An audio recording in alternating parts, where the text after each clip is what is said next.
Have you ever been gaming or working online classes and your internet service constantly gets interrupted? First Nations Fiber is about to ensure that just won't happen again. Get ready for high speed at a new level. Click on fnfiber.com and sign up today. First Nations Fiber, empowering people through connectivity.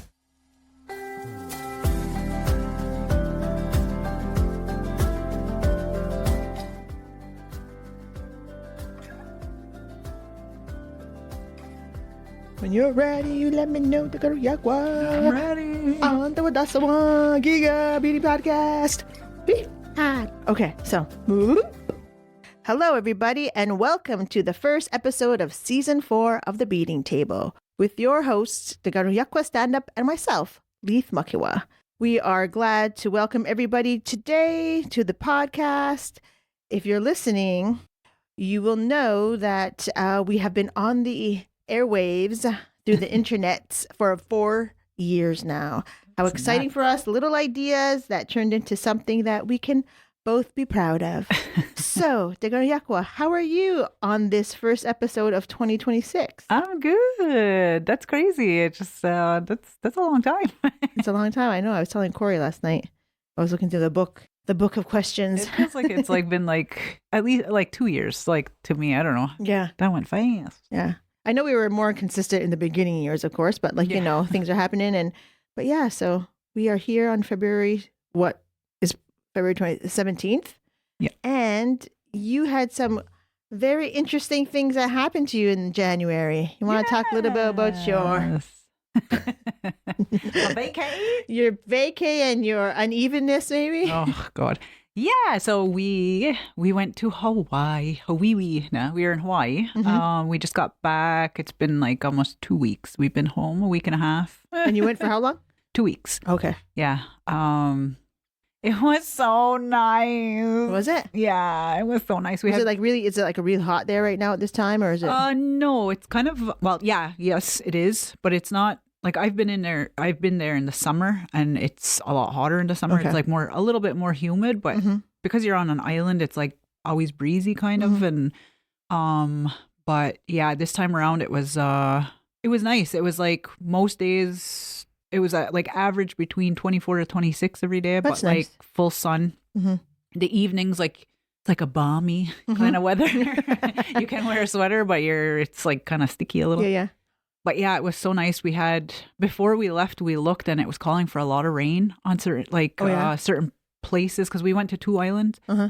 So Greg was kind of we're going all that way for But it didn't. I think it rains in Kauai, the island of Kauai, every day.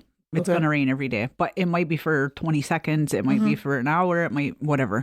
So that's always like that. So we lucked out most of the time. It was in the middle of the night, it was raining, and then we'd wake up and then the sun was back out. And so it was so nice. I haven't been to Kauai in about 20 something years. The first time I went to Hawaii, that's where we were.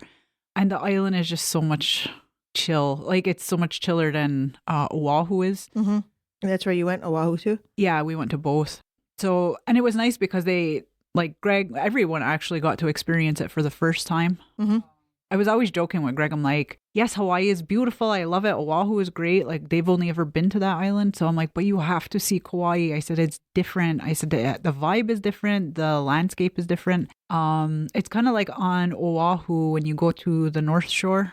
It's a little bit slower pace. There's not much, it's kind of changing now. But anyways, it's just chill. The whole vibe of it is really relaxed. It's a smaller island. There's not much, there's no big skyscrapers. They have actually a law where a building can't be bigger than a palm tree. Okay. It can't be higher. So, which is nice. So it's very rural, I guess, kind of. So we did that. I was so bummed. We weren't sure. We decided to do the Nepali coast while we were there. What's that? It is, so the island is this is Kauai? Yeah, Kauai. It's a small island, but you can only access 3/4 of it. Okay. By on land, basically. So the other part of it, there's it's the coastline, but it's all mountains and stuff like that. But it looks so nice. It's just I don't even know how to explain it, but it's you can't get to it. by car or anything like that. So you can only access it by boat or helicopter. I guess you can hike it, but it takes a few days to get in there. So they ended up taking a boat tour. We were all supposed to. I got on the boat and like within five minutes of being sitting on that boat, I was like, well, it was docked, I'm assuming. Yeah. I was like, I can't do this. I'm going to end up like barfing the whole way. Like, and I even took all like the precautions. Yeah. But I was like, I can't do it. So I got off because it's like a 5-6 hour boat ride. And on that side of the island during the winter months, it's like the water can get really rough and choppy and all that. Even though you're on like a big catamaran, I was like, no. So I stayed behind, but they sent me videos and stuff like that. So they got to see it. But yeah, it was so nice. And then we moseyed on over to Oahu and we stayed there for another week. That was a Disney one, right? Is that what the Disney is? Yeah. Aulani. So we have the DVC membership. So that's why like we can go there. Because in real life you can't. Like unless you're a millionaire, like it's really, it can be expensive. Like that trip is very expensive. We kind of actually banked some of, right before my dad got sick, we were scheduled to go away. We were... actually the day before he went into emergency, we were going to Mexico for a wedding and whatever, and we didn't make it. We decided that night to stay home, and so luckily we had insurance on everything. So basically that money that we had put away for that trip, it was all paid. We just kind of carried it over and then just kept saving and adding to this trip.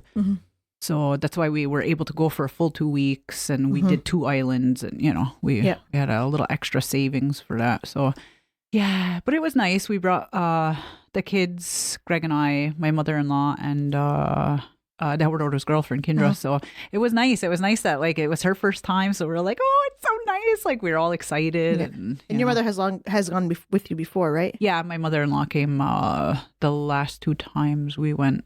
Yeah, and then yeah. So, or last 3 times. 3 times. Oh, well, that's good. Yeah. I think 3 times. Yeah. You all travel well together, which is great. Yeah. Like by the end, it's kind of like everyone's just like anything, right? Like kids are fighting, like people need their space, that kind of thing, So, but it was okay. Like we all survived. Like you're in Hawaii. Yeah. Hey, just be quiet. I'm like, just go sit at the beach and shut the hell up. Like get out of my face. Yeah. And they're old enough to, like, I mean, your daughter's still younger than 18, but the other ones are older. So yeah, well, they were going to do things too together. Like the 3 of them would, go down to the beach together or whatever. So yeah, so it was really nice. Halfway through the trip. So when we got to Aulani, that's a big, beautiful resort. Like it's really, really nice. So we get there, and while we were on Kauai, the sleeping arrangements, like my mother-in-law ended up sleeping on the couch, and I was like, she's like, it's okay. And I felt bad. I was like, I don't want her sleeping on the couch. Anyway, so when we got to Aulani, Greg and I said, we'll take the pull-out, you take the bed, whatever. So that's how we did it.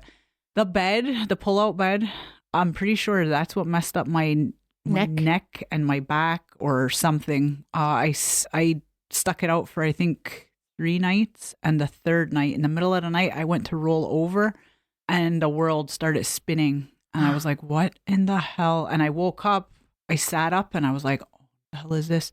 So I managed to go back to sleep and I woke up and I was like really off. So I can't, like, there was something going on because my ribs got all messed up too from the bed. Like I have issues with my back and whatever already. So yeah, I just woke up a mess. I was like, what the hell is going on? I ended up having to like stay in the room for most of that day just to kind of like whatever. Yeah, and everything was it's weird though. Like it's vertigo, but I didn't realize there was different types of vertigo.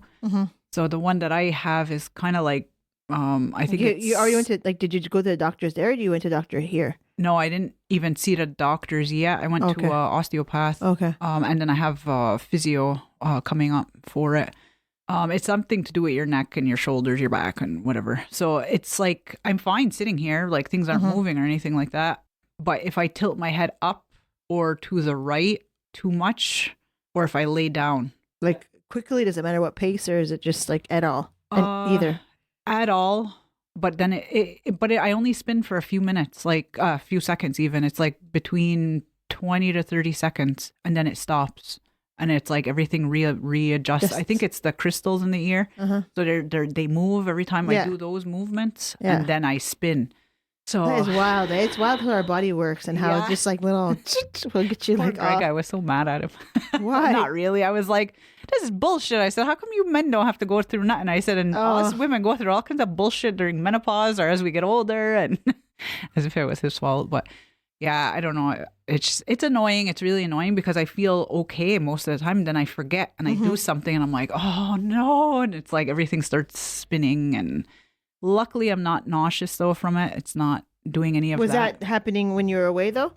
No, that never happened either. Thank God, because it lasted the rest of the trip. So it was the full, I don't know, I want to say like 5 days. It was like that.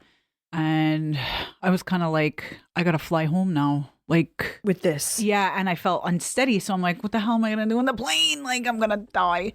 So, and of course that like activated my anxiety. And it says anxiety will make it worse because you're tense, you're anxious, whatever.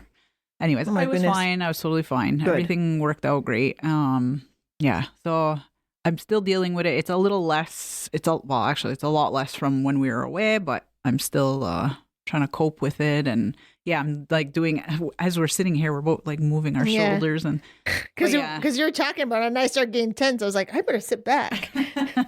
But yeah, it's pretty annoying. But yeah, I saw an osteopath and he fixed up my ribs at least like from the trip and whatever. So he fixed me up that way, but he tried to adjust my neck and he was like, he did some stuff to release some whatever, but he's like, if you're still spinning, he's like, come and see this other whatever. Person. She specializes in like vertigo and stuff like that. So I had to make an appointment.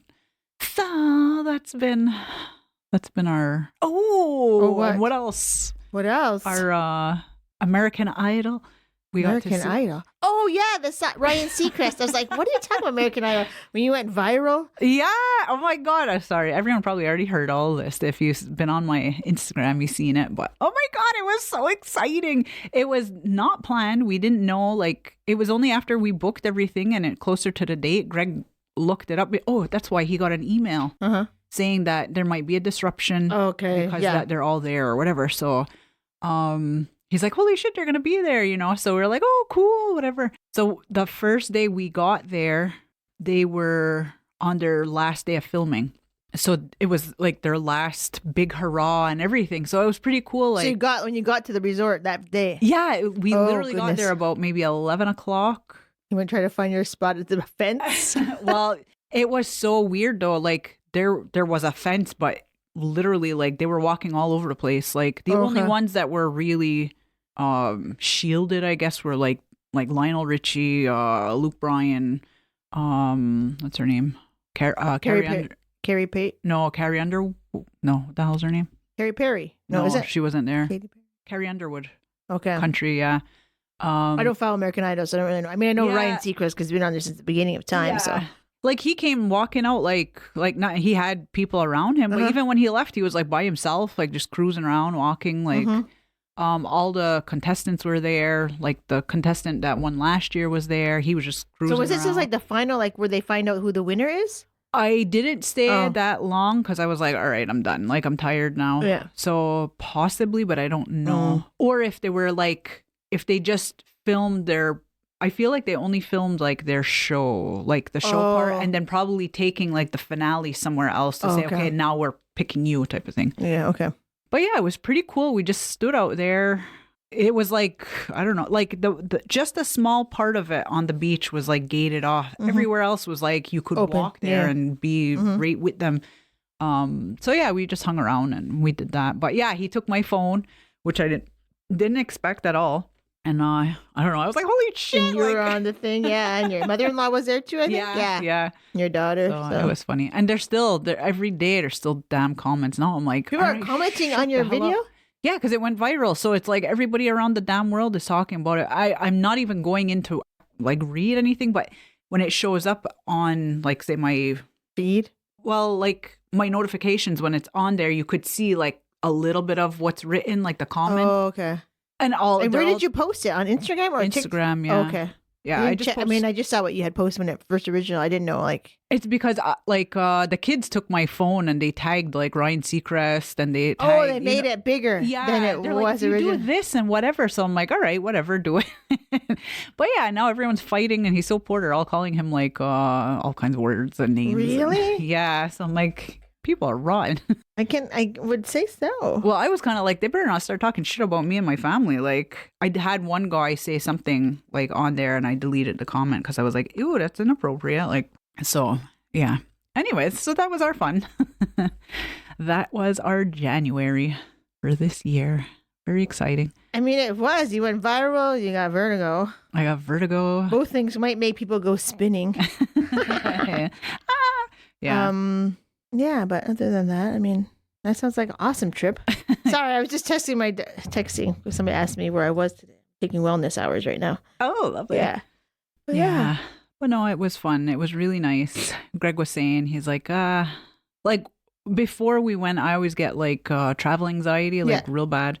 So once we did it, once we were on the plane and everything was fine, it was actually very stressful to get there because the whole US was going through like all those storms and we were getting that polar vortex over here. And we left like right when it was all starting. Uh-huh. So all of our flights kept getting canceled or changed or moved or some weren't canceling it, but they were giving us a warning saying like, well, it's coming. And then you don't know. And then you're stressed because you're wondering if you're going to make it. Yeah. So like right till the day before, we got a thing saying like all flights to Atlanta are canceled.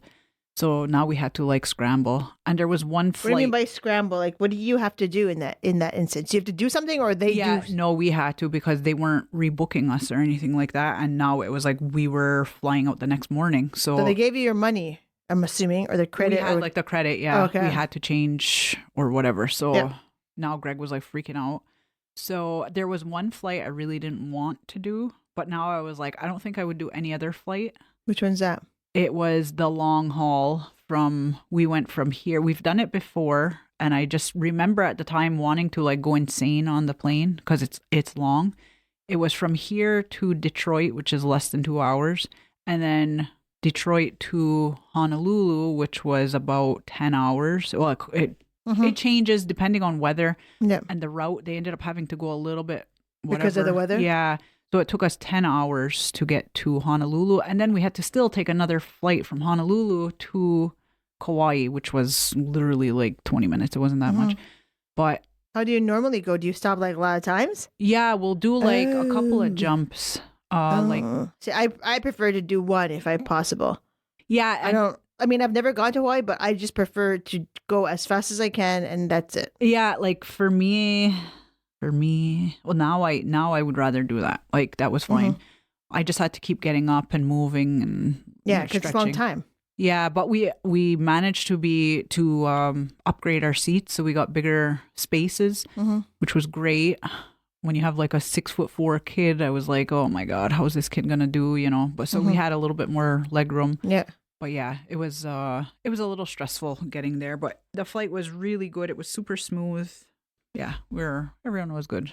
And the same thing coming back. We actually came back a day early. Oh, okay. Yeah, my father-in-law had like a minor emergency. Like he was okay, but we didn't know he had like he wasn't feeling well and whatever, and he had to be taken to the hospital. But we didn't know what was going on, and because of his condition too, you know, he has dementia. So we were already set to leave the next day. So what's another day, right? Yeah, I mean, you can just leave right away. Like because he was sick before we left too, so we didn't know if we were gonna get if we were gonna go at all. So yeah, anyways, it was crazy, but we ended up coming home a day early, and he's okay. Everything was great, and it all worked out. That's good to know. So that's that. That sounds like a nice relaxing time. Yeah. Aside from the vertigo, of course, you know, like all the other little bullshit, but it didn't stop me. Like I was okay. I was able to function, and you know, so it was cool. It was good. It was so nice. I want to be back there. Well, I'm going in August. I might just have to August, September. We're going for my son. Well, I told my husband we were going because my son's paddling. But then I said, "Oh, are you really coming? Because like you know, you got to know, right?" And I haven't booked any flights or anything, but we booked where we're gonna stay. And he's like, "Well, if he doesn't go, I'm not gonna go or whatever." I'm like, And then what happened this weekend is that my Airbnb canceled on me. Oh, that happened to somebody else like the day before they were going. And I was like, there was an emergency, which is understandable, but it was so much cheaper than the actual resort. It was cheaper through the way I booked than it would have been if I booked online or anywhere else. Yeah. Yeah. And so I was just like, oh my God. So I just said, you know what? I'm just going to rebook right away because you don't know, right? So I just rebooked and I got a credit for my deposit and all that jazz, but it's still like thousands more than I had originally anticipated. And I booked and I just told my husband, I said, you know what? I said, we're going. I booked and we're going. I don't care if he goes or not. You're coming. Like, we're going. This is, it's all we're set. doing oceanfront. I don't care. Like, we might not ever do it again. So let's just do it. We're just going to do it. And he's like, okay, then. You are going to the big island? Kona? Kona, yeah. Yeah. We're going to, I've never been to Hawaii. And the only reason why I'm going is because of this race. Like, I don't really have any want to go. And I realized too, like a lot of my trips that I take are work related, whether it was work through like a language conference or beading or different, or when I went to the Netherlands too, it was for like a workshop and stuff. Mm-hmm. So it's all been related to something. It's never just like kind of like, let's just go. I don't think. Mm-hmm. So this is going to be the time, then this is the time to go. This is going to be opportunities. Yeah. We're just going to do it. With that being said, I've made the decision this year to cancel all my art shows. I'm not. Oh, really? I'm not going to do any. Yeah. Yeah. Well, it was like a little bit of that ice deal, like, because I'm supposed to go like in 2 weeks. My mother and I were supposed to leave to go to Phoenix. And then, so that was going on. And like, she was worried, like, we have to get a letter from Oneida and all these other things. Like, it was just too much. Yeah. Now it seems to subsided, but it's not subsided. It's just not as popular as it was before. Yeah. That's the big thing. Like, like the media, whatever. Yeah. Like, I should say it's not as popular to be showcasing it on something else now because something else is coming out. Like, so. Yeah. But it's still an issue. So that was kind of playing. And then also after that was started and it was more like prevalent and thinking about it, I just said, you know what? I'm just going to cancel this one and see. Mm-hmm. But as soon as I said I was canceling, the weight of like stress just was like, it was so worth it, And I thought to myself, do I even want to apply to Santa Fe? Because Santa Fe has now come and gone. Like that deadline is over. Oh, okay. And I didn't even. Oh. I had no desire to. Like, it just felt real good not to have to be worried about stress, not worried about creating something. Yeah. And then like spending the summer, like my son's going to play lacrosse. We're going to go to this Hawaii trip. Yeah. I just thought like, and we got powwow. And we're doing a powwow. But really, like when it really comes down to it, it's a good thing. And it's like a thing where I'm like, man, I wish I was going to sometimes, but I don't need those shows as much as I needed them 13 years ago. Like I didn't have a platform. I didn't have a space. I wasn't as popular, I guess you could say. I was kind of in town, but I was trying it out and trying to move forward and, do whatever in my art. And I kind of don't need that now. And I don't want the stress right now, like right this minute, like right this year, 2026, 2027, I have stuff to do too. But I just am like, okay, I'm okay with taking a break. I don't feel like I'm missing out on anything. Like, and so I canceled all my Airbnbs. Wow. There's one show I'm waiting to hear if I got in, but I have to call them and tell them decline it. No, not even decline it. Like just say, can you take my name off your list? Like, don't even read my application kind of thing, know? So that was a big thing. And I know, like, and I paid off a loan. Oh, good paid off a loan I've had for like 10, maybe longer than maybe 12 years. I paid it off to zero. And I thought like yes, going to a show, you make money, whatever, but you spend a lot of money. Mm-hmm.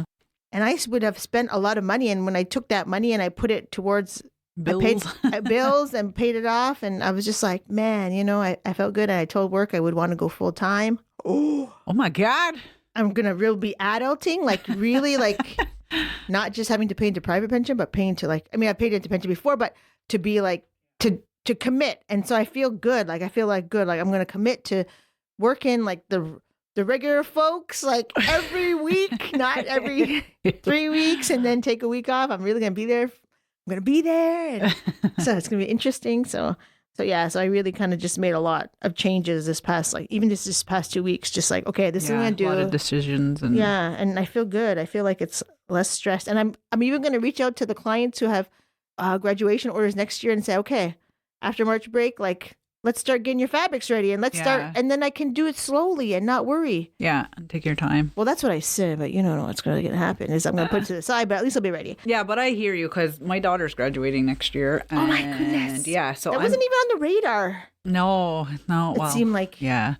But I'm already like the last few days, I was like, I need to start looking for fabric for her, enough, and I want something real nice and something cool. Yeah, and I'm even going the distance to like, I was like, because of her hair color and everything, like she's got like reddish brown. I was like, even looking up on Pinterest, like, what colors go with reddish brown hair? Like what complements? Using AI, using that? Oh no, I try not to ever use that, but I was like really trying to like, look it up, like what would what pairs or what would like, enhance the tones, yeah. So I've been doing that. But she brought it up not too long ago, about colors and all of that. So I was like, okay. So I want to start that too. I want to start like just slowly getting all that ready. Carrie Lane's going to make her stuff. I put her name on the list. Good. And for next year, yeah. So like a whole kit and caboodle? We'll see. I'm going to ask her and see what she wants. Maybe we'll go a different route and do different things. Probably not, but... Yeah, if I can get out of making a yoke, that would be great. So we'll see. I kind of want her to have like a medallion with like all beautiful necklaces and like, I hear you. And like an old fashioned shirt. That's kind of what I see, like a spoke dance type of, but like no yoke, no, just one call, like the print. I don't know. I have a whole thought in my brain, but we'll see what she says. Sketch it out. Yeah, it's in my brain, but yeah. Guess what? Oh, what? It's nothing crazy. But I was linking last night. Was it last night? Last night I linked our podcast, or was it yesterday or 2 days ago? I don't know. I linked our podcast to our Instagram stories or whatever. Oh, okay. Which I don't really often do because, one, I'm not really consistent on that jazz. And then now you're not even an administrator and I can't get you back on. I don't know how to do it. Yeah, and I don't know what the hell happened. All of a sudden I got like it threw me off, and it's not even in my options anymore because I used to be able to switch. Yeah, it's not. So I can switch. But me, I also don't know exactly my password. So I don't know how to try to do it. You have to log out, log in, all that jazz. Anyway, but I was doing this link for the podcast to the Instagram. And did you know what our rating is on our podcast? Oh my God, no. I don't even know about ratings. Like, what is a rating? Tell me what. Like PG-13G. Ours is explicit. Oh, yeah. I did see that because I just noticed we have an explicit rating on our podcast. Probably because you're fucking swearing all the goddamn fucking time. And sorry, explicit. I've seen that. So the other day I was just so, I told Corey, I go, and now our producer turning it down because we're being so loud. Excuse us. God. But yeah, I told Corey, I go, oh my God, we're explicit. Like we are like not for children. My kid always wants to listen though to us on the podcast. I went to put it on the other day. I was listening to it and I was like, "Hey, we have an E next to our thing. What the hell is this?" I know we're explicit. Naughty by Nature. All those like Wu-Tang Clan, like the E. We have an E. Yeah, I see that. That is just wild. Who would have thought our claim to fame is explicit? But sorry if anybody was offended by my little swear words, but if you didn't already know, we're an explicit podcast, so you should be. That's funny. Yeah. So anyway, I thought I'd bring that up because I never noticed. Like I never took stock in that. I just happened to. I was like, "What?" I always say, like, you know what? I don't drink. I don't do drugs. I don't smoke. I don't do nothing. I swear. Yeah. So I'll fucking swear if I like. And that's the only vice I have, so I don't care. Yeah. But yeah, so it was funny. Yeah. Pardon me. You had a raffle recently? I had a raffle recently. I thought we'd bring that up a little bit because I don't often have raffles, but you have raffles, but you had a raffle. Oh, yeah. And it seemed to do really good. And it was one day. I should have had my raffle for one day too. It's like, yeah. Yeah, I wasn't like, I don't know. It's kind of like, because I didn't do anything for Valentine's. I was still so jet lagged. Yeah. I wanted to have like kits available, but I literally got home. Well, no, I had a few days. I had about 5 days, but then I was all vertigo-y and I was all jet lagged. I slept. I swear to God, for like the first week we were home, I was just in bed every day, relaxing. So I didn't get anything done, but I wanted to do like, everyone know Valentine's, like a big thing. Yeah. I didn't get anything out. So, and I think even the days I went in, Wednesday, I didn't even go to work. That was my first day back. I ended up calling Megan. I was like, hi, can you please go in? Like, I just not ready. Not ready. I was still kind of off and whatever.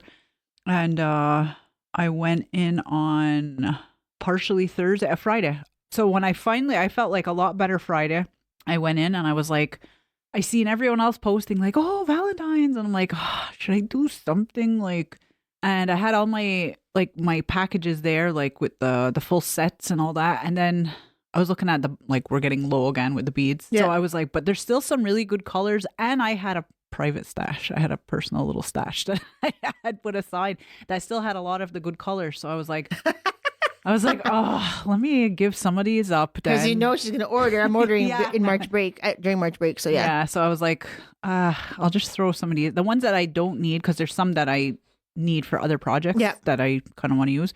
So everything that I felt like, okay, I probably won't need this soon, I'll put into this big thing. So so a lot of those colors haven't been on the board for a while because I've been like stockpiling and stealing beads and putting them, hoarding them. So anyways, I put them into that raffle and whatever. Good. So yeah, and it was pretty good. Like, but we were just talking about that, how like raffles can be a pain in the ass sometimes. So I literally put everything out and then I was like, oh, and it's so short. It's going to be tomorrow. So I was like, the hell with it. So I erased everything. I'm like, nah, I'm not going to do it. And then like 20 minutes later, I'm like, just goddamn do it. Like, so I like did it might be busy for a good like little while, but then yeah. So I did it and it was fine. It was a good turnout. And Megan's mother actually. Yeah, I saw that. I thought Megan went at first, but you don't really tagged her. Yeah. She it was funny because she got in like the last hour before I was pulling it. So she's like, oh, my mother was just here. She texted me. She's like, because she was working. She's like, my mom just bought tickets. The money's here for you or whatever. So I said, okay, I'll write her down. Thanks, whatever. Yeah. And then she ended up winning. So it was pretty cool. So yeah. So it was good. But I haven't done a bead raffle in a while. And like most people know, like because with tariffs and economy and everything, like our beads are expensive. They can be expensive. Yeah. And more so the colors, the colors that we like, because those Duracoats and whatever, those are the more expensive. So I put in a lot of like the colors that were a bit more expensive and that were more, people sought after, I guess you could say. Yeah, so it was a good time. Nah. Well, funny you should mention that. I just actually had some numbers here. Did you know that beads have increased by 30%? Yeah. And beads involving any kind of gold have gone up from 80 to 85%. Wow. And then you have, like you said, those tariffs and stuff. So that was just something I had written on my notes. So it's interesting that I kind of made that topic go exactly where I wanted to. That's called good moderating. Not just kidding. Yeah, because somebody came in this week and she was like, oh my God. Like it's expensive. Yeah, I said, there's a few. I said, there's four of our beads that are the more popular colors. I said, but it's because it's that Duracoat. I said, these ones should never fade on you. Yeah. They'll never, the chip, like the paint's not going to chip or like, I said, but you never know, but still, it's more likely not to happen. Yeah. I said, but those, I said, it's just because of the saturation and the paint and the coloring and whatever. I said, and they're nice colors, like, so that's why I like to get them, because people like them, even though they're expensive. It's still, yeah. Like I still buy them, but I might not buy 5. I might just buy 1. Like, whatever. But so. But yeah, so hopefully we're going to get some more beads in this. People are actually messaging me now to see if there's other colors. I guess people are starting to people are starting to get graduation things done, and so they want to make sure that they have their stuff. So yeah, a lot of people are looking for cream colors. I have a question for you, because of course I don't often look at I hardly ever look at the beadwork table unless I have to post something because we're having what do you call it? Because we're taping, we need some questions or whatever. So I don't often get to see, but we have a lot of followers. Now, I don't know. Really? Well, we have a lot of people who followed us, and this is my question. Do we follow everybody back? Like, I don't know. Like, I was following people today. I was like clicking, but do we just follow everyone back who's followed us? Like, is that what people do? Is that what we're gonna do? I don't know. I don't know, because sometimes some of them scare me. Like if some of them, I know some today had nobody that I knew following them. And then some of them I followed back who I saw you and like Doug follow. Like if you followed them from your own personal page, then I'll follow them. But then some people I don't really know, and I'm just like, I don't know. Yeah, like sometimes I get like Vladimir from wherever once, and I was like, no thanks. Like, even though it's public, it's just I'm not following them because what is Vladimir doing? Yeah. So no offense to anybody that's out there who's named Vladimir, but you don't know. Yeah, no, but like I don't know Vladimir, so you know what I mean. Like, sometimes I don't know. Are cautious? Yeah, sometimes. Which is good. I mean, I think right now in the media, you have to be cautious. Like, hell yeah. I just got hacked last year and I'm still freaking dealing with all that crap. So it's like, I'm very, apprehensive? Yeah, right now about like certain things, like, Mm-hmm. So yeah, I don't want any of that shit happening again. So yeah, but very cool. So with this being the new year, is a new you, new beads, and new big ideas. So with that being said, we have some questions. Oh, okay. We have a lot of questions. Actually, some of them are inspired by the internet and some of them were inspired by audience. So I guess I'm going to go with the audience questions first. Okay. Just because I think that's important. Because if we reach out to you and then you give us questions, I think it'd be nice. We better answer them. We should be appreciative that you actually answered. Okay. Oh, here's an interesting one. And this one also was from the internet, but I didn't write it down. But this person asked, if you could collaborate with any artist, living or past, who would it be? Wow. Yeah, but do I have to get all crazy? Like, do I have to say Van Gogh or something like that? Like, I was going to say, if I could, I would have liked to have collaborated with either one of, like, my grandmothers. Oh. Now, they're not, like, say, quote, unquote, art. They wouldn't be, like, artists, how people would say an artist is whatever. But they were very, like, good people. They knew how to do certain things in a mastery way. And I think it would be interesting to see if I could somehow do what I do and collab with them. Because one was a potter and one was like a seamstress, like just knew all kinds of things, how to do all kinds of stuff like that. So, I mean, like that would be something I would have wanted to do. But it's not an artist. I mean, I mean, artists in their own right, but Yeah. I've never thought about this. So I don't really know. And I only thought of it because that's what the person wrote. So I had like an extra 5 minutes to think about it. Wow. So I don't think I have an answer for that. Like, I don't know who I'd want to collab with because I've done collab work in the past and I'm found out I'm more of a lone wolf because I like to work on my own timelines and stuff like that. Yeah, I get it. And I can't think off the top. Like, there's so many amazing artists out there that I would love to, learn stuff from, but I just can't think. But I have a twist, I guess, to that question. Like, the first person that popped into my mind for it's different media, so we wouldn't necessarily be collabing, I guess. But I would love to do a trade type of thing. Anne Mitchell with her baskets. Oh, okay, yeah. Oh my God. Like that's my only goal in life one day is to own one of her pieces. Like, I believe she Is that Anne with an E or Anne with no E? Well, she was under Yohawino. Oh, okay. Yeah. I'm just writing it in my book. Yeah. But yeah, she is an amazing basket man. How do you say that? Basket weaver. Basket weaver. Artist. Yeah. She does like a lot of our color palettes are the same. Like, we have the same type of style and colors, like the vibes of them. And I'm pretty sure years ago she did reach out and say, like, would you ever be open to doing a trade? And I was like, hell yes. Oh, you said yeah. Yeah. So I would, like, I almost want to write to her and be like, so you should. Do you want to do a trade? Because like, her baskets are like stellar. They're amazing. And like right now they're not in my price range. Like, one day they will be. No. Oh, I see. Actually, you're so crazy is that I put her name in and there's a baskets that come up and then I'm on there. and your thing is on there too. Yeah. It's like comes up in the same well, I just put her name in. Yeah, because she does a lot of like ombre coloring and stuff like that. Yeah, so she would be somebody that I would definitely collab or do something with. You could collab for no problem. I can already see it. Yeah, something. You could do something. But yeah, I love her work. I really love the colors, the like everything. Like she does all this my God. I'm so not into the basket words, like the curls. I'm like, what?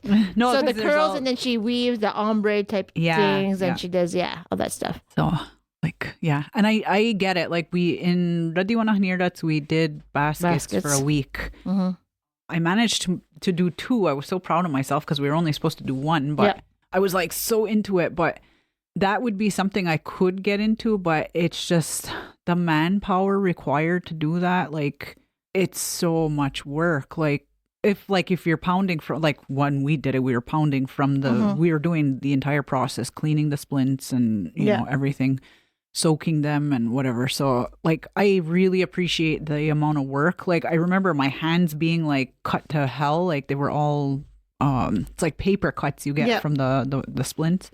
So I appreciate the work, and then all the coloring that's involved. Like she had like a whole big thing. Like she would show like her dye process? Yeah, her dyeing process and stuff like that. And I feel like that's kind of where I got inspired to even do some of mine, like with the dye? That dye stuff, yeah. That's cool. So yeah, so shout out to her. Yeah. You heard it here that she'd be interested in a trade. But I think for sure, you guys could do a collab, no problem. Yeah, I would just have to think of what it would be. You would think about it together since it's a collaboration. We'll see you there. Working together. Cooperation. Okay. The next question is, what color do you avoid at all costs? None really. I'm okay with using anything really. I have to say it like it's not because I hate it. It's just because I don't always know how to use it. But like the browns and stuff like that, like oh my God, that's which like is your jam. Which is my jam. But it's more because I don't use it that often. Yeah, so I can't say I'd avoid it. Like I would love to actually venture into those kind of color. Like I've been actually taking color palettes that are way out of my range, but then trying to incorporate them into like my style a little bit. Is that like when you look on Pinterest and you find those colors? Is that how you do it usually, or just sometimes just looking? Yeah, sometimes that helps. It gives me inspiration, but sometimes it's like I just, the process. Like I just kind of pull things and whatever, but I don't always know how to use brown without it always looking masculine or dark. I see what you mean. So I would say brown. It's not that I avoid it. It's just that I just don't know how to use it. So I don't always use them. I use them typically like where it's like, oh, okay, well, I'm making a branch, so it's going to be brown. Like I have to... My brain automatically wants to put everything into like a neat little box. A lot of the times I notice like, how a lot of the times you see people's beadwork and like the leaves are always green. Like they don't always have to be green. So I always have to, talk myself in or remind myself of that. Like things don't always have to be typical. Like you can use colors in different ways. Yeah. There's some artists out there that can do those kind of things with like effortless, So I appreciate some of those kind of things. But yeah, so brown, I would say, I guess. I don't really care. Not that I don't really care. I don't use yellow very often. There's only a certain kind of yellow I use. Yeah. I don't ever use like that. I shouldn't say I don't ever use. I rarely use like any kind of bright yellow. Yeah, same. I use that buttery one. I don't even use that. That's like a U color. Me, it's more like this kind of yellow, like gold mustardy yellow. Yeah. That's what I tend to use, which was kind of why I use brown. But I think that's the only color. Like, and I don't often use a lot of blues. Like I really like blue. I've used blue in the past, but I don't use it as much as I think I would. And I think it's because I not that I categorize it as a male color, but I just don't often. I don't know why I like red, but I like red. Probably because I never wear red, but yeah, I don't use like blue as much as, and I try not to use. That's my only down thing is that I'm oh my God. Sick of it. Not sick of it, but I don't know if these people who are ordering next year are going to want purple. And I have to say, sorry. I might have to say, I ain't doing purple. Yeah. But then if I don't, like I made this one thing, like this one client, she had her own colors, whatever, and it was not out of what I would use, but it did look nice, like when I beaded it. So, then I'd be just like, yeah. if I put the limit on myself, then I'm siloing myself into a certain way. And maybe it's always good to try new things. But yeah, anyway, I tend not to use purple as much as I think. I'm going into a purple phase as much as I'm like, yeah, I'm starting to love it again. Like pearl beads or purple velvet or everything all of purple? It, yeah, but it's like, so I'm trying, like I said. We should do a challenge. Yeah. We should get a kit together. Like we should do a subscription. Yeah. I've been watching. Have you been watching? Have you ever watched? Okay, so I like ASMR. So I watched the Japanese people do the head spas and cut hair and all that jazz, or the Chinese, whoever they are. But these people are just like masters of like self-care, just grooming. It was, anyway. So I was scrolling down that rabbit hole, and then I found this one where it's called Scoops. Have you ever seen that? No. Where these people buy like, I don't want to say inexpensive things, but like bulk stuff. Mm-hmm. Things like maybe you could buy it at the dollar store. I don't know. I don't know the quality. I don't know any of that jazz. And then they have all these beads or little knickknacks they have in a jar. And then these people order from their site, and it's called Scoops, any kind of scoops, all kinds of stuff. And then so they say, oh, this person wants 5 scoops, and they bought these 2 extra things. Say it's like mystery prize or whatever. So they take these scoops of these beads or gems or something, and then have a board with all the gems and all of the representation, what they mean. So it could be like, you get 5 notebooks, or you get 5 pens, or you get whatever. Anyway, so then I thought, hey, what if we had a subscription? What if we did like color palettes, or what if we did a challenge or something? But that's, anyway, that I thought about that because purple, it was a challenge. See what people can have as, anyway. Well, I did that one year. With the bead. No. Yeah, it was a purse, I believe, and it was a class that I had done. They all got the exact same pattern and all got the exact same beads and same velveteen. So, and it was to see the differences. And none of them seen what each other was doing. Like they were all experienced beaders, so we didn't do a class basically. Oh, you just all gathered to get the stuff. They got the stuff and then to see what happened afterwards. So I don't remember how that turned out. I don't know if all of them finished. I don't know how. Some finished. I can't remember because it was years ago now. But but it was still interesting to see, like, because they looked completely different. They were so different, even though it was all the same beads. So something like that, Interesting. Yeah. Anyway, sorry, I went on a tangent there just because I was like, scoops and the head spa. Anyway, I've always wanted to go head spa. Well, my niece is studying in Rome. Shout out, you can do a Zesta. Hope you're having a great day. You might not listen to the Bead podcast anyway. But anyway, whatever. But I found one in Bologna. Anyway, over there, if you spell Bologna, but you don't say play Italian accent, there's a head spa there. And I thought, would it be so cool if I just went there with a head spa? And then I was like, they have them in like Laval. I know, but I was just like, like something you could do when you're traveling. That was my pipe dream last week was, I'll just go to Rome for a few days. But then I paid my loan off and now I have no money. So I figured maybe next year. But yeah. Okay. So another question is, this is a little bit more deeper, but what advice would you give your younger self as a beginner beader? I don't know. I think not as a beginner, but as a person who was getting ready to build a house, I would have said, think about a spot where you can have your own space in your house. That's what I would have thought of, because now I'm thinking like, do I want to buy a bunkie, which is basically like a souped up little shed? A shed, yeah. Or do I have to add on to my house? You have an office. I have an office at Traditions, but I never even go in there. That's the thing. And now I'm going to be working from home or working from school, and I just have to use it more. But yeah, but even if like, heaven forbid, something happens, then I have to bring all that stuff to my house. Where would I put it? Like, I would have said that advice would be to think about a space all for your stuff, because it accumulates. Too fast, and you need to have a place where you can stand things up, or you hang things, or I want to change out. Like, luckily we do, like, I'm fortunate enough that like the kids, we had 2 extra rooms on the main floor. Yes. When the kids were smaller, they had small little rooms. Like, so we had like the 3 bedrooms upstairs, but then as they got older, we finished the basement and we made them bigger rooms downstairs. And they both live downstairs, right? Yeah, so they're both in the basement. Yeah. So I acquired 2 more rooms upstairs. I turned one into like a laundry room, and then I turned one into an art/ferret room. Oh yeah, your ferrets. Yeah, they're so poor. I love them and all that, but I'm like, It's getting old. well, no,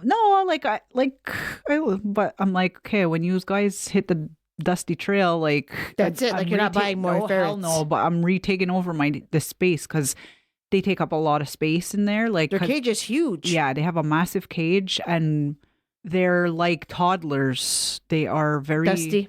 No, like they require stuff, like because they can get into a lot of mischief. So I have like toys and I have like a playpen for them and I have all kinds of shit for them because if not, they destroy our house. Like they will. So as much as I love them and they are great pets, but those are things that I never thought of. So anyways, they're taking up my damn art room. So anyways, so my answer For your advice to yourself my as a beginner. advice would be to, and this is for everyone else, is if you're a brand new beater, take your physical self seriously. Oh yes. And take care of yourself. Yes, that is a good one. Because Write that down. Take yourself. 30 years later, how old am I? I'm like 20 something years later. Like I deal with a lot of neck and back and shoulder issues. Like buy a goddamn good chair. Buy a good chair. Take breaks, get up, stretch, Get lighting, everything. walk. Make that like if you try to spend like 2 hours, 3 hours sitting down, you should be walking. Like, I'm preaching to the choir because I ain't doing it, but you know. Yeah, like look up stretches for yourself, for your neck and your back and do them now before you are like me and I'm going to physio for all kinds of bullshit now. And that, even that, like, so I have this thing, I think it's genetic, but I also think it was contributed by my your art. ways, yeah. Yeah. So my ways, but I have this forward head posture that I was never really aware of until it started really messing up my back. So my mother kind of has that too. Where you lean. She kind of leans in. Yeah. But she's also a very tall lady. I think maybe could tell people do that. Because it's like a little bit of like hunching over, but it's not even just, it's more, so this is like, say your position. I know you all can't see me, but I'm sitting up straight. Yeah. So I tend to have my head tilted more like this, which I never realized. So I'm correcting that now, which it can be corrected, but you have to be aware of it. But a lot of it is because I hunch over all the damn time. So I feel like I have a hunchback. So it's interesting because Margaret's sitting up straight, but then how she's talking in the microphone makes her actually have that look when she's sitting closer. Yeah. So we should really be sitting back, adjusting our mics so that they're right in front of our face and we're comfortable. But we're like... Yeah. So that is really good. That's really good advice. Well, yeah, because better than my advice, I should say. Well, more so because I started realizing how much it's affected a lot of things and like my hearing. I'm pretty sure I have. You mean how this thing is when you're forward facing? Yeah, because it messes up your neck and your back and your muscles and the base of your skull. Yeah. So it pinches a lot of things, or your muscles like tend to do things they shouldn't do, or it pulls things. What's that nose, ears, throat thing? Whatever. Yeah, everything. So it messes a lot of things up. And it actually, like, posture too can contribute to spinning and vertigo and all kinds of shit. You're learning all these new things. Yeah. I mean, maybe you already knew them, but you weren't affected by them before. But now they're all starting to kick in. So that would be my advice, is to really take your physical being into account and really take care of yourself, because, you know, it's 25 years later and I'm like, some days I struggle because I'm like, I'm starting to slow down because I can't sit as long anymore. I can't keep my head in that position for too long without having to go days on a break, you know? So that would be my answer. That's a good answer. Yeah. This is another interesting question.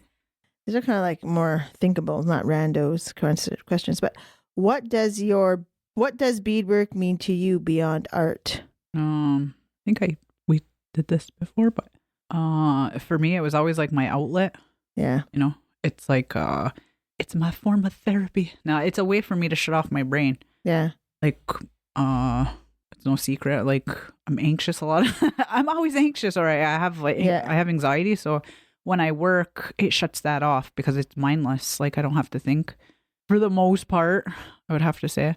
What does it mean? So I have also another answer to that. I think Ooh, I like that. The tone in your voice is really like, I have something else to say. Yeah, because I was thinking about it. Actually, I was thinking about this. Wow, because this audience member is really on point today. I don't know if it's because somebody already asked us this and I didn't get to answer the way I thought about it and it came back.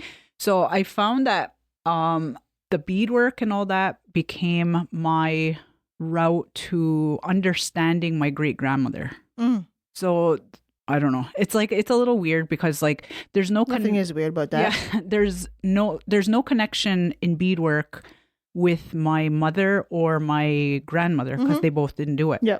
She was the only one in our family, well, on my maternal side, that did it apart from like generations now. Like my cousins all do it and stuff like that. But like even my aunt, like I don't think my Auntie Connie did it. Anyways, if she did, like I wasn't aware of it, you know, it wasn't a dominant thing. So she was the only person that I was aware of that this was her job. That was her bread and butter. Yeah. But for so many years, I was angry with this woman who I didn't even know because she was very hard. Like growing up, she was really rough with my mother, you know, like she raised my mother. So, and it was tough, like times were tough and all that. But I don't know how or why, but it created a conflict. It created like a connection because like, you mean beadwork was a connection to somebody who you might not have necessarily had positive memories, but just even thoughts about. Yeah, because I just, you know, remember hearing like my mother telling her stories about, you know, how life was growing up, and like she wasn't always hard or mean or anything like that, but that was a big part of my mother's upbringing, you know. So I just remember being angry about those kind of things, but I guess asking questions and learning about beadwork and things like that, I going to my mother and asking her, and her telling me stories of my great grandmother and her beading, and like it just kind of led into like more stories and like clarifications on, you know, I guess doesn't excuse bad behavior, but I guess like how things were and like the stresses that they lived and, you know, motivations, and you know, they were poor, that kind of thing, like that was their only source of income. My great grandfather died I think when my mother was 9, and it was like a freak accident type of thing. Like he went to put oil in the stove and the cans, he grabbed the wrong one and the stove exploded and he had like severe burns but died from the complications. So like that was it was a big thing. Yeah, it was a life-changing event for all of them. So it was like, you know, and back in the 50s when it would have been around, like that's a whole different time frame. So it was kind of like, you know, work-wise wasn't like women weren't really, the men were out working, you know, that kind of thing. So anyways, it kind of like helped bridge some of those understandings because I had only ever heard bad stories a lot of the times. Like she was painted in a more of a negative light than sometimes. So it was like I started to understand her, and then I started connecting because now it was like I had some of her beads and yeah, that's right. I remember you saying that before. Like then I started like getting her patterns, and then like I don't know, it just kind of, I don't know how or whatever, but it kind of bridged like some kind of an understanding and like forgiveness, I guess. That's cool. That's really nice. Yeah, so that's my story. That's a really nice gift. You got some gems today. No, every time we talk, you have gems, but yeah, that's really nice. Thanks. Okay, so here's another one. Well, I'm gonna, because it says who taught you how to do beadwork. I think we've talked about that before, but maybe we'll skip that one for now because this is a different one too. Underneath it says, any tips for? Oh, sorry, no, that's a different one. Maybe I will go back to that one. Who taught you how to bead, and what was your first piece? So the first time I ever really, like, I told the story. I had those strawberries that my great grandmother did. Yeah. They were in a bin my mother had. And that was the first time ever looking at them, and I wanted to know how she did them. So I took them apart and I tried to figure it out. So that was my first intro. And then it was like, as a teen, like just a little bit of trial and error, and then leading up into like when Merit had classes. Yeah, I would have to say there. And then it it was from like after that, like looking at people's pieces. Like I think at the time, like obviously Merritt was a big influence on a lot of that because she was a very active beater and she was dominant. Like there were other beaters in the community, but she was a dominant figure where her pieces were out there and available to see and view. Yeah. That kind of thing. So it started from there, looking at her stuff basically, and like, okay, how did this and you know, and then like social media started, and then it just exploded from there. And then it's like a lot of trial and error. It's like, you know, a lot of looking and trying and you know, so I would have to say that's kind of where it started. And then everyone learns from other beaters. Like nobody can say like I pulled it out of my ass and that's not how it works. You know, so yeah. I think mine was like when I was I think it was in grade 2. It was back in the day. We had these things almost like clusters where you would learn how to do different things, and you would make apple face dolls. And I'm not sure who came in, but it was a lady or a man, I'm not sure. But they had those little plastic like Indian dolls, you know, they were brown. Yeah. And we would make clothes for them. Yeah. So it wasn't like anything. We would just like put like maybe 2 beads on, or it wasn't anything at all, but it was something. I remember doing that. And then I remember years after, maybe while in high school, I had this little yellow purse, and I put like, my mother had beads because my mother did beadwork, but was like passionate about beads or whatever. And so this is before she opened her store. And so I put like these beads on this little yellow, like little purse kind of thing. Not even a purse. It was just like maybe like a change purse. So there was that. And then my mother opened her bead store. And then that's where I was able to take a course from Robin. We did beaded crowns. And then my mother had, that group, the Bead Babes, came out of the beginning of her store, and the ladies who were always doing the bead classes. But I was already at university by then. So it was like the late 90s, the very, very early, like 2000, is when her store was open, like in the late 90s. And so I would come home every once in a while, and then I would have an opportunity to either go to the store or hear people talking. I didn't know any of them really. Like, I saw some of the go to Cessna and whatever, but I didn't really know them all. And so I had this one class with Robin, and they had it in my mother's store, and it was like a really dark blue store, and it was like dimly lit, like, you know, anyway, but it was a small place anyway. So that's where it started. And then, so because I was my mother's daughter and I was home afterwards, because that's after my father passed away, or before my father passed away, we always would get together, and that's how I learned. And so I learned from all those ladies. Like everyone had something to tell or to show, or we would. I remember the late Gail Albany Montour. She helped me make a picture frame, and that was the first thing I made outside of this. What do you call? What's that? The crown. The crown, yeah. And so I still have it. And there's like this stitch where you whip around or whatever, and there's like little rope stitch on it. And I think there's like one raised, quote unquote, raised flower, but I didn't really know how to do raised so well. So it was like all like jumbled.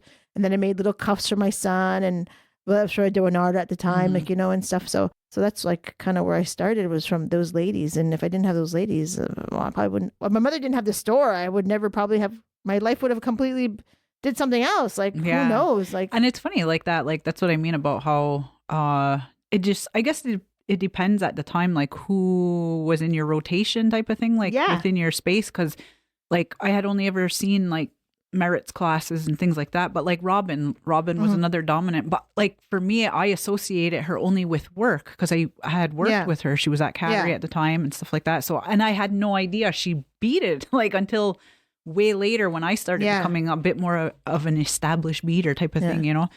And like Caroline Taylor, like she was beading way before then too, and she had classes. I'm not sure if she did gloves. Can't remember what she taught. But she was beading. Yeah. Carla Delarone was beading. Yeah, Carla. Like there's so many people that were beading. And then so many people who then just took classes, and then just was like Holly Pinsino, she was beading too. And Janet Delarone, she was beading and sewing and doing all these things. And so there's so many of them. Yeah. Gail Mail was like, when she started, she was like just a machine. Just she could bead whatever, you know. And Trudy Jacobs, and these are some of my bead babes. And then there's Jody Jacobs. Yeah. Like, and then second generation, like Sydney. Sydney Sky, she's beading now with her mom, and she's part of the Bead Babes. So it's like, and Allison Alison Daibo, and she was beading, and she always used a very different color palette than me. She's like pinks and purples, and she would always bead for her nieces and her family and stuff like that. So yeah, so it was just that's who, like you said, it was in your rotation. Yeah, like who was around you. And like now, like, you know, Dagwo is a big you know, like she's helped me like with a lot of things. So yeah, like you have teachers all along your way, you know. You can't, like Grant says that time, you know, like you can't ever say that you're self-taught, because it's materialized from somewhere else, and you view it, so you recreate what you see, and you know. So yeah, that was my process basically from it, and it started with my great grandmother's stuff, her stuff, because that was the only thing that I had any exposure to growing up. We probably did it in school. I don't remember it though, so it wasn't significant for me growing up in like at Garuhianuha. High school, you were more like I went more painting. I was like doing a lot. I was doing like I remember being in high school and having pieces in a show like that were selected and put into like big shows in Montreal and things like that. But other than that, like I wasn't actively beading until like I was in like 18-ish. Yeah. So that's that. Yeah. So here's one. Somebody asked, any tips for getting stiff beadwork aside from pulling it taut? So there is one way. So if you use the D, just kidding. So if you use the D thread, which is thicker than B, it's thicker than the B. It keeps your beads a little bit more tight. Yeah. And that's because the D is thicker, and so there's not a lot of movement within the hole when you have the D thread. I wonder why we're explicit. No. Anyways, well, that's people making up. The people who are listening are being the explicit ones. We're just talking materials. Because this is for real, though. Like this is for real. Like So there's that one. Another one is like making sure you have the right amount of distance and beads on your thing. I guess I don't know. Yeah, I don't know. Some people might say, I won't even say it. Never mind. Not giving out your trick. No, I'm not a trick. This is not. I don't do this, but it's not. I don't want to go down that like lateral. You know what? So today I was looking up for questions, and then this guy comes up talking, and he's sitting there, and maybe he's listening. Who knows? Who knows who he is? I don't know. But he's sitting there in his car, and he has his baby. You can hear the baby talking. And he's like, lateral violence and indigenous communities, and when somebody leaves the reservation. I was just like, I rolled my eyes, because that's not how we talk. I mean, that's not, we usually use the word reservation, but whatever, like that's res or whatever. Yeah. Community, or now they say community and in community. Anyways, I don't want to go there. But there's some places that do certain things, and some things that I don't necessarily do, and I wouldn't advocate, but that's part of their traditional way to put beads underneath the raised beadwork. That's what I said. That's another way. So if you heard that and you can you can stop this podcast and rewind and try to hear what I said. But yeah, I don't do that. I just do one, and that's it. And yeah, you just pull tight. It depends on what your backing is too. Like if you're using Pellin, or some people are still using cardboard. Ouch.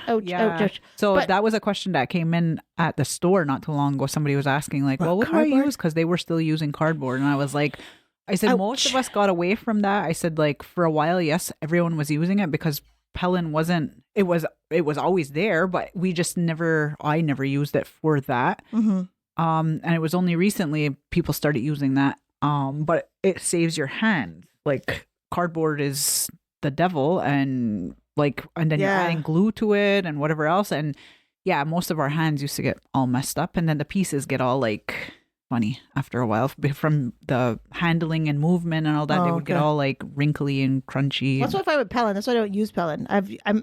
I used Pellin once when I had to, when somebody was giving a course and they used it, and so I used it, but I don't use that. I use Aida cloth and buckram, but I stopped using cardboard 13 years years ago, because it was sore. Like, you would try and it would just be not worth it. Yeah, not you want to have any longevity in your hands or whatever. Yeah. But like you said, depending on what you're doing, And sometimes you don't need to, it doesn't need to be so tight in the sense that if you're having like you're wearing a yoke or something and you can't really pull too tight because then you'll get all that little the wrinkles all over. It's okay. You got to think about the movement. Like when you're when you're wearing it, you know, like you got to think about that. You know, not that you want your flowers to have movement in them, but that if you're wearing it to be like dancing all over the place, it doesn't need to be super tight. It needs to show. Yeah. That's why some people can use like big beads or they use a rhinestone and all that other stuff because it's for for competition or whatever. Like, you know, it all depends. I don't know. But yeah, so anyway, I don't know if we gave you any answers other than pull it tighter, but pull it tighter or what? Watch your beads, watch your thread size. Don't use thin thread for large holes. Those are... Work that needle? No. Well, that's it, because I just got an inbox not too long ago, and she was asking, like, well, how do I, because she's working on a yoke, like, how do I do it without getting all, and I was like, you know, like with all the wrinkles, and I was like, you really just... Puckers. Yeah, it puckers. So I was like, the only secret is just don't pull hard. Like, you just pull it tight enough. Like, I always work on a flat surface too when I'm doing a yoke, and I just literally pull it to the point where it stops. So it's tight enough. It's tight enough. Like on a yoke, I can't say that you're gonna get anything that's like there might be slight movement to it. Like it's not loosey goosey. It shouldn't be falling off, but it's not gonna be tight like where you're working on vamps or even a picture frame. Picture frame, yeah. Like, you know, yeah. There's different things for different things, I guess. I don't know. Yeah. Another question was, what is your favorite piece to make? I would have to say I love a good moccasin. I just really enjoy a good moccasin. Yeah. Because every time you do it, it's always different. I love it. Yeah. It's always different. It doesn't matter if I use the same pattern 8,000 times. It's always different. They're always different. So I like it's so versatile. Like you can make big man, woman, whatever, like a moccasin. You can have the same pattern, like you said, and make 20 different moccasins that look 20 different ways. It's just what your mind, your mind manipulates that. The materials, it's the sewing, it's the beading, everything. Like it's always different, even though it's the same thing over and over. I really like playing with the science of it all. And adjustments and like, oh, let me take a sliver off of this and like, let me do this and it changes the look and it's subtle things. So unless you're doing it, like, and unless you are actively doing it, you probably don't see it or don't notice it. But like, changes, like, because I do it all the time. Like if somebody else posts something, I'm like, oh, I see what you did there. And because I know the functions of it and the whole breakdown of patterns and adjustments and all that, so I can see, okay, oh well, you moved your puckers, you moved them somewhere, you went up or down, like you can tell those kind of things. So that's, I would say I still enjoy making moccasins, even though they're very time consuming. Like I would say they're that purses and yokes are probably the most time consuming things, I'd have to say. Like, depending. If you're doing a full beaded cuff, then like I would say. On a moccasin? On a mock, yeah. Those would be. Yeah. But I enjoy it. I love it. I think the one thing I enjoyed, or my favorite piece that I make, and I only made one, was that cradle board. Oh, yeah. It's because it was a challenge. It was something completely brand new. I had to really work and figure out, like, I had so much prep I had to do. I had to learn how to do the chip carving. I had to do all of these things and to put them all together. And I think if I made one now, and now it's like been almost like 3 years, I think. I don't even know how long. Maybe 3 years. Yeah, 3 years, maybe 2.5 years since I last made one. It would almost be brand new again because I haven't really like honed those skills. Like I really was working on that for like a good 6 months to try to do it. I got it. I put it out there, blah, blah, blah. Of course, there are so many different things I would do differently now. Yeah.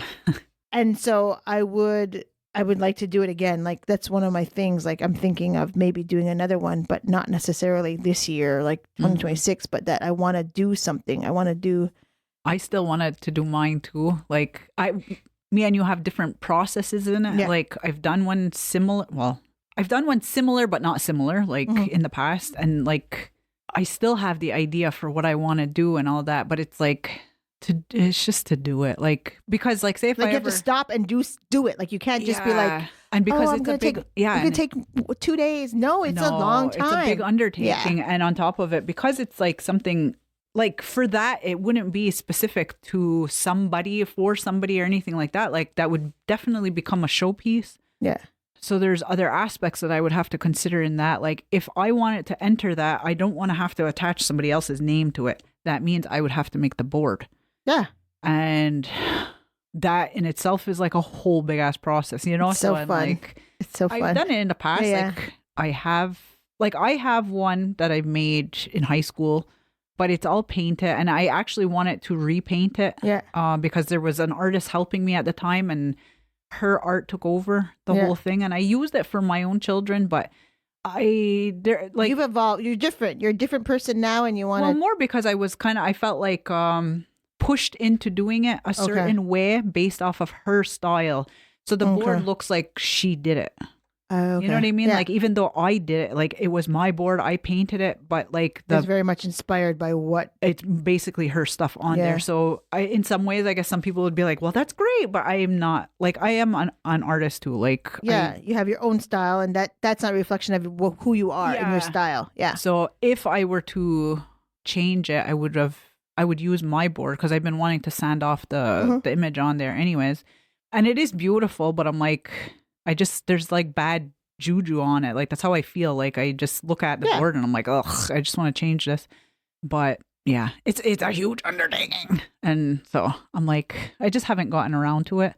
But one day I really want to. And yeah, like, cause the way I had done mine years ago was like, I did pieces incorporated it, like how yours is one big piece. I had like the small pieces like all throughout the art that I painted on, you know, like if there was flowers, there was like whatever added in. Did you do carving too? Like did you do the carving part too, or was it just like some? Yes. Oh, cool. But because I know you had to carve out for some of the things to put your actual beadwork in. Have to inlay it. Yeah. It was a lot of trial and error, and I wasn't totally like. Some of them I never really got to do more on the carving because they were other people's boards that they were commissioned. Yeah, I see what you mean. And I didn't want to mess up the board because I wasn't fully aware of carving yet. Like I could figure it out, but I was like, I shouldn't be trying to figure anything out on somebody else's piece. Stuff. Yeah. So it was just I think there's 2 or 3 boards out there that I did with like my painting on it. There's like one was a bear, and then all the strawberries are actual. I think the strawberries are all strawberries, or the seeds are all beaded. And then the flowers, there's like a hummingbird on it. That's all beadwork. Like it's all inlaid too. Like it took forever.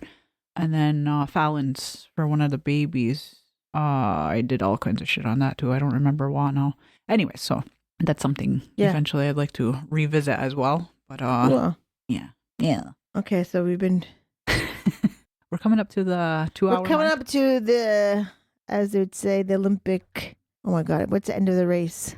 The finish line. Oh my goodness! See, I can't even talk. Like this is it's something to laugh about, but I've noticed that I've been losing my words. Yeah, menopause, perimenopause, menopause, whatever the pause is. It's pausing my brain from doing what it's supposed to be doing. Anyway, so this is the last question for today, just because. That was the last audience question, and this is just the last question that I think it would be interesting to talk about is, what is the biggest challenge of being a beadwork artist today? Ooh, biggest challenge? Oh, I don't know. We're like staring at each other. Wow. I mean, there's like a lot of pros and cons to being a beadworker now. Like, I think the biggest con for me is time management. Like that's a challenge. The challenge is that there's so much that I want to do but there's so many things I have to do. You know, and then it's a challenge of being like, not to say like not in demand. It's just knowing that I don't have enough time to do all the stuff that I want. And that's the biggest thing. I think one of the pros is that there's so much social media out there that if you put something out there and people like what you see, then people want you to do things. And that's awesome. But then the people want you to do things. And then it's like, I don't want to. Yeah. So, and the challenge I think is just staying true to what you want to do. you know? Yeah, without being influenced, like that sometimes is a hard thing too because social media is out there. Yeah. I would have to say for me some of the biggest challenges are sort of the social media kind of thing.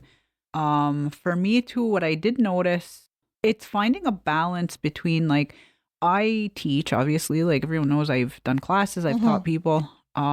So when you teach other people, like I talked about this I think before, but you're teaching them your style, you know, because that's what you know, so that's what you teach. So that's why I want to learn, and that's why they want to learn from you. Yeah, but then the balance of it is like how like I look at other people's work and I just see my own.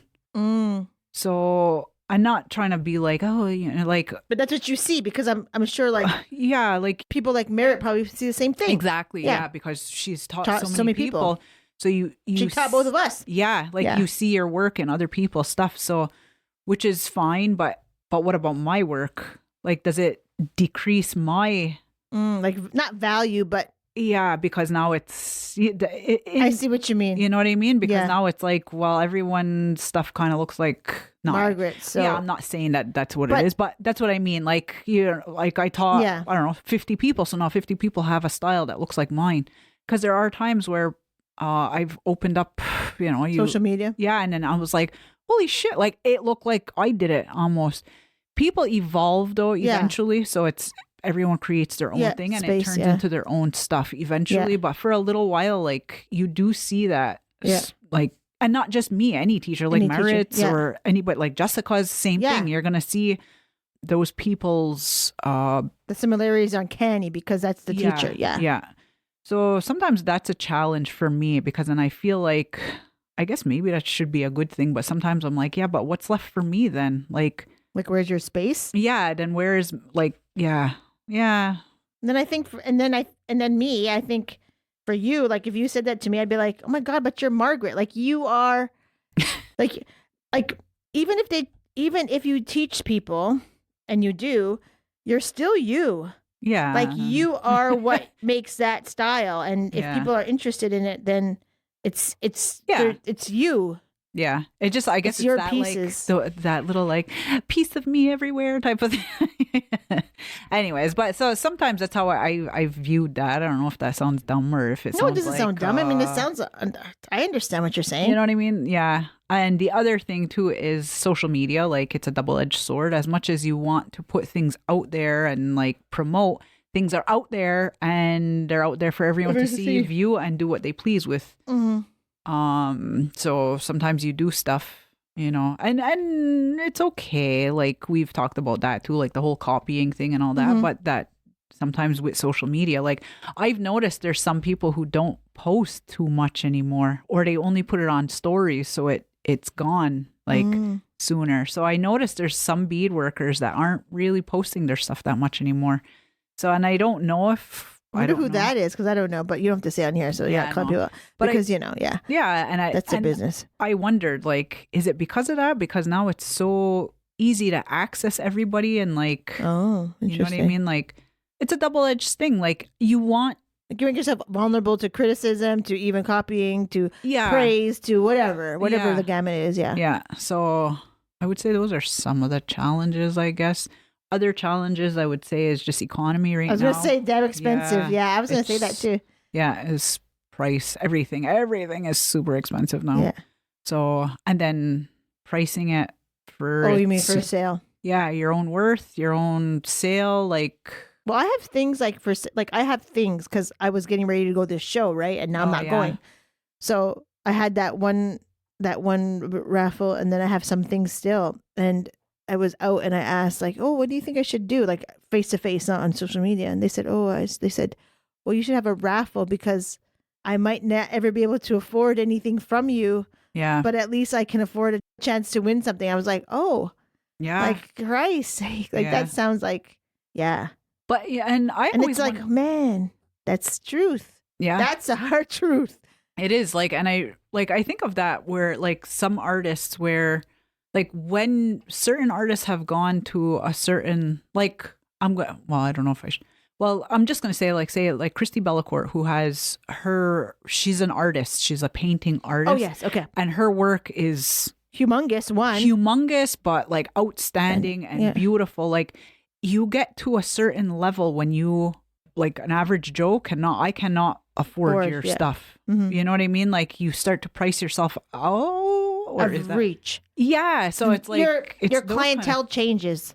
Yeah. The people who can afford your art changes. Yeah, I guess. Like, and is that a thing? Like, or that is a thing. Yeah. So I don't. That's like a scary thing to me. Like, I don't know. Like that's when she said that. She's like, "Oh, I don't think I'd be able to afford anything." I was just like, "Man, like that's the reason why." I never started to sell. I started to make my stuff for my kids. Mm-hmm. But yeah. So I think I might be having a class. Do a class for Center C moccasins, but I'm not sure when and where and if it's even going to go, but I'll let people know. You'll see on social media. Sign me up. I'm not signing. Nobody, you got to sign up whenever the person or place says that you got to sign up. So, but yeah, so I think I'm going to bite the bullet. I said I was going to, but now I'm like, ugh. Yeah. So my daughter and I are going to work on a pair of Center C moccasins so I can remember how to do it. Very cool. Teacher. I'm going to teach her. But yeah. Well, yeah. So that's that for that. Yeah. Well, I think that is all we have to say for right now. I have so many other questions, but I think that's good. Yeah. I think we're ending on a good note, you know. Yeah. Bead and create what you want, and hopefully it reaches who you want it to reach, and hopefully you're not living paycheck to paycheck on that. Did you know, I looked it up actually, it said that 78% of Americans live paycheck to paycheck, and between 47 and 88.9% of Canadians live paycheck. Yeah. So if you're out there hustling, hats off to you, to all the hustlers who are doing beading and who are doing all the artwork and all that jazz and, subsidizing, just like all of our ancestors did different things, our relatives in the past. Yeah. So hats off to you, and hopefully you have a good day selling. Hopefully you have a good day your family, by yourself, in your car, listening to music, whatever. My, unfortunately, stereo is blown in my... I gotta change my darn, speakers. So yeah, so I ain't blasting no tunes. It's just like, kind of thing. But yeah.